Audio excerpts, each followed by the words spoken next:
Welcome back. At this time of the year in the fall, there are a lot of things we can be doing in the garden. In the northern part of the state, we've already had frost, the leaves are off the trees. In the south, the trees still have leaves, and we've got a range in between. But there are things we can do in our garden when the leaves are on the tree, when the leaves are off the tree. Ron Jobe, who's a master gardener in Albuquerque, is going to show us some of the things he does in his orchard at this time of the year.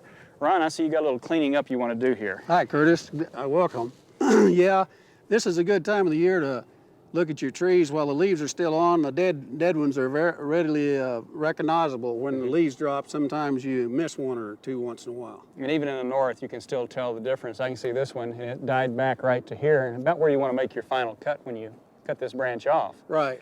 But you're also curious about what happened. Now's a good time to try and figure out what's going on in the tree.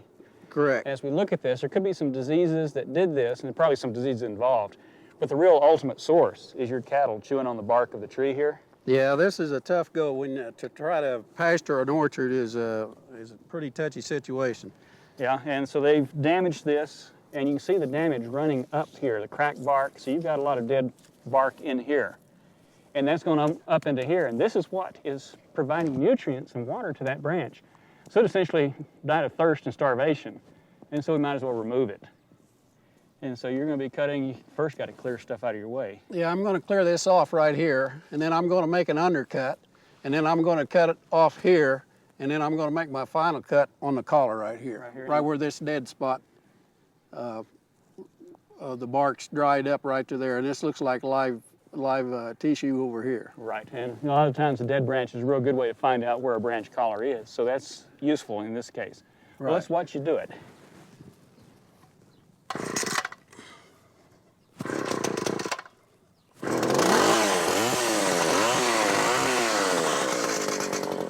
I think I better get my safety equipment on first, Curtis.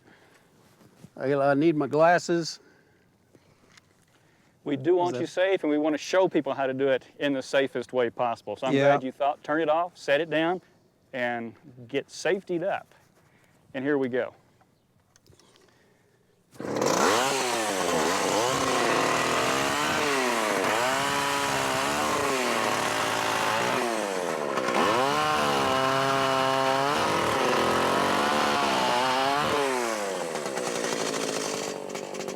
Now I'm going to make my final cut.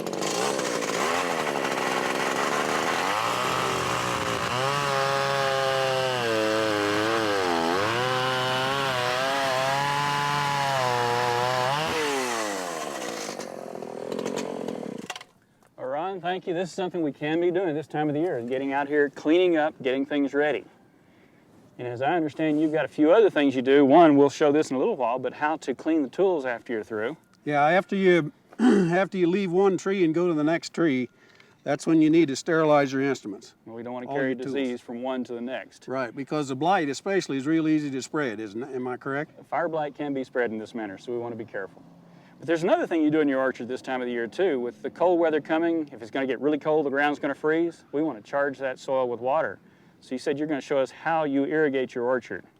Right. Curtis, I have sandy soil here, so I irrigate about once a week in the summer, especially if it's real hot and winds, we have the winds and so on.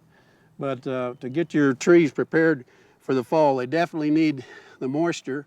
And then during the winter, you don't want to forget about them all either. I don't get water out of my ditch, but I try to get some moisture to them at least once a month. So what we want to do right now is go show how, using a ditch, you irrigate your orchard. Okay.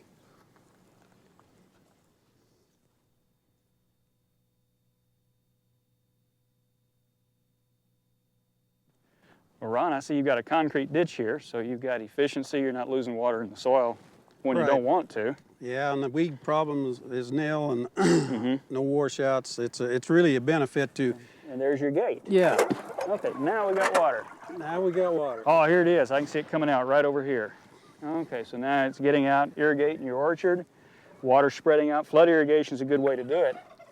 Let it soak in the soil, moisten the soil about 3 feet deep or so. Yep. You want to charge the soil with water now. That's right. To get it ready for the winter. This is the young trees need it especially, probably more so than the larger trees, but the larger trees is needed also. But it's definitely a thing to do for your young plants to get them hardened off and ready to go into the winter. You know, right now they still got leaves on them, but they're very soon going to be dropping their leaves. In some parts of the state they may already have, but the ground's not frozen, so the ground can still absorb water. And so this is the time to be putting that water in the ground. So the trees have it. When the ground gets frozen, there's still water there. As they're going into winter, they need to be getting ready for winter, and they need that moisture to do it. Plants don't stop during the winter. They're still actually alive. They're still growing. They need a little bit of water. And so this is important for the winter. I think the roots on a deciduous tree grow more in the winter than they do in the summer. They do indeed. And so, Ron, thank you for showing us what you do in your orchard this time of the year to get everything ready for winter. Well, thank you for coming down.